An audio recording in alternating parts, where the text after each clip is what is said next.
Nag-imbestiga po kami dyan dun sa visit na yan, and we have established that on two occasions, Vice President Sara Duterte visited the BJMP in Campagong Diwa, initially trying to visit Ramil Madriaga, but Naks, we were informed by Madriaga that ayaw niyang humarap. una-una, NBI Director, hindi kami naniniwala sa'yo. NBI Director, sir, may I know of the current status of the investigation regarding the reported jail visit po? Well, nag-imbestiga po kami dyan dun sa visit na yan, and we have established that on two occasions, Vice President Sara Duterte visited the BJMP in Campagong Diwa, initially trying to visit Ramil Madriaga, but Naks, we were informed by Madriaga that ayaw niyang humarap. una-una, NBI Director, hindi kami naniniwala sa'yo na gusto yung bisitahin ni BP Sara Duterte si Madriaga. Hindi ho estupido si BP Sara Duterte. Sir, hawak ng gobyerno si Madriaga. Why gobyerno? Kasi ang Bureau of Correction o yung BJMP din, hindi ko alam kung anong naghamahawak sa kanila dyan, ay yan po ay gobyerno. Gobyernong, alam naman natin, kinakalaban si BP Sara Duterte. So, alam na nga ang pinagbibintangan siya na meron siyang link kay Madriaga na nagbibintang sa kanya. Abay, dadalawin niya pa. Ang tanga naman niya. Puno na CCTV yung kulungan. Pupunta lang siya doon. Kasi pinagbibintangan ako ni Madriaga, so dadalawin ko siya, baka mahilot ko siya. Sinong taong maniniwala sa ganong klaseng kwento, Direktor? Hindi. Sinong logical na tao? Logical na lang. Yung tanga maniniwala. Sigurado ako maraming tanga dyan na maniniwala, lalo na yung mga bayaran troll. Pero yung mga taong may logic sa utak nila, nasa tamang kaisipan, maniniwala na si Madriaga na binagbibintangan si BP Sara Duterte na kung ano-ano, tapos nandoon, hawak ng gobyerno na puno ng CCTV, bigla na lang pupunta si BP Sara doon at sasabihin niya, pwede ko po bang dalawin si Madriaga? Wow! Eh sasabihin ng iba, aba, may ebidensya, meron ditong record. Aba, yung record ba na yun ay masasabi mo lehitimo na record? Agad-agad? Di ba? Eh alam nga natin, itong gobyerno to gustong pabagsakin si BP Sara Duterte. Gustong tanggalin sa presidential race sa 2028. So gagawin nito ang lahat para i-link si BP Sara Duterte. Eh baka nga bigla may lumabas pang video na, nako, duda ako, baka AI yan. Di ba? Gagawin ninyo lahat para lang talaga masira si BP Sara Duterte. Walang taong nasa tamang kaisipan ang pupunta pa doon at dadalawin si Madriaga. Mas posible, hindi totoo, mas posible pa itong kay Tebes. But I'm not saying it's true, ha? Kasi pwedeng gawa-gawa nyo lang din yan. Pero isipin mo, yung kay Madriaga, napakalago. Pumunta daw doon para dalawin si Madriaga. Hindi daw pumayag si Madriaga. Wow, drama. Tapos, nung hindi pumayag, dumiretso na ngayon kay Tebes. Pambihira kayo, Brad.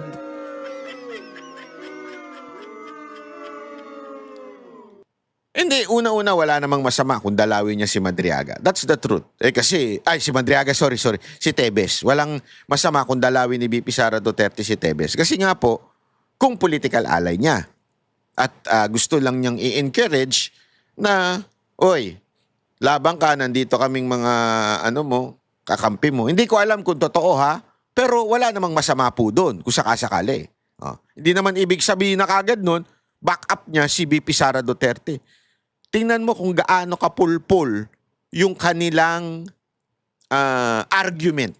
Babasagin natin yung argument nila. At the same time, nung nangyari yon, ang pinuntahan niya ay si Arnie Tevez po. May ebidensya po ba tayo? Kasi palagi nating sinasabi, dapat may resibo. In fairness to the VP, we need to show to the public na hindi lang po ito gawa-gawa na statement na nag-visit siya, hindi lang ito sinisiraan siya, kaya sinasabi na she visited. Maaari po kaya nating ma-include bilang evidence or pieces of evidence proof that indeed there was a visit that took place. It was confirmed by the then jail warden po doon, and in fact the NBI are requesting for the CCTV even before, but we have reports na may official report po kami na nangyari yung pagbisita, and we are also Asan yung CCTV? Sablay ka na naman. Official report. Wow, ang dali-dali niyan.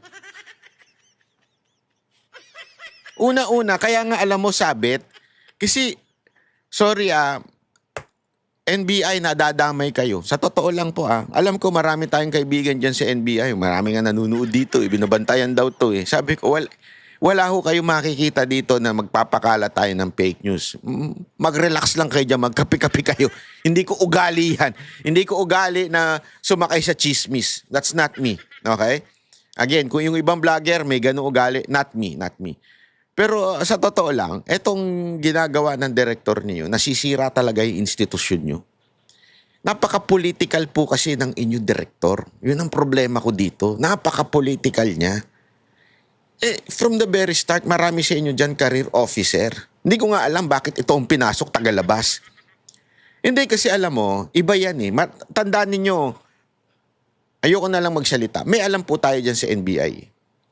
At diyan, napaka-importante yung pag-akyat mo,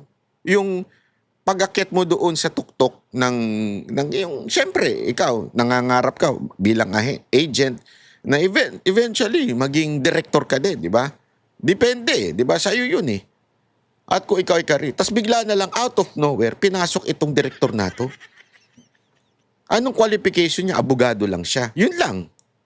Pero anong kaalaman nito sa pag-iimbestiga?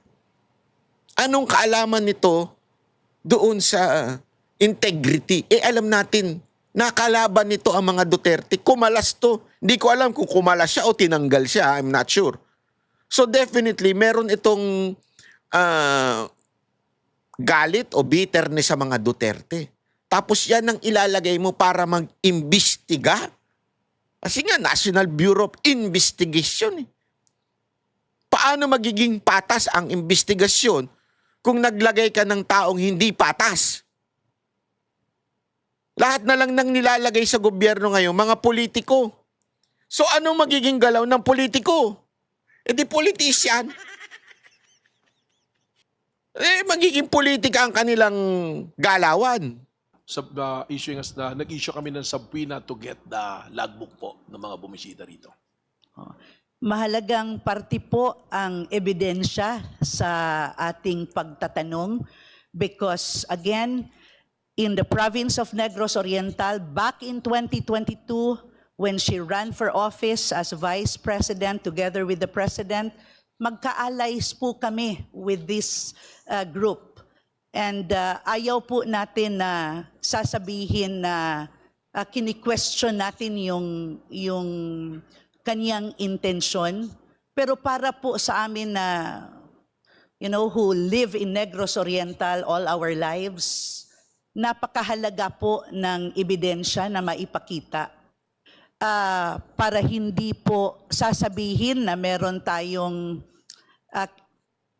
kinikilingan o we are just trying to destroy or to yung pagsabihan siya ng hindi tama. Para po maliwanagan ang aming taong bayan in Negros Oriental kung ano talaga yung real score po dito. Kasi po, if I may say this further, we have kasama po namin ng mga biktima who are also loyal supporters of the VP. Yung the kind who will really bring placards for her.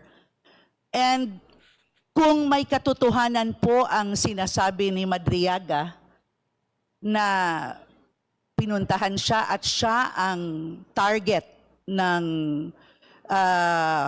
pagpunta kay Teves, dapat po maliwanagan yung aming mga kababayan in Negros Oriental to the harm that it could possibly bring kung totoo man po ito.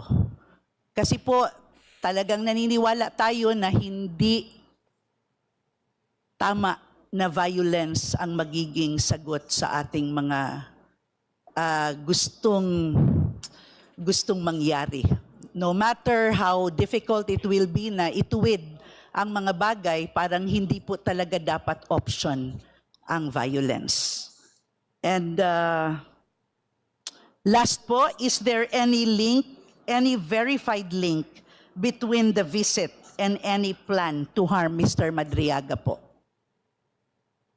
There was a report of an attempt to harm Mr. Madriaga in one occasion, and nagpadala po kami ng mga investigating officers doon from NBI at na-establish po na meron talagang isang detained prisoner doon na bagong lipat pa lang ay nag-attempt na saktan po si Mr. Madriaga.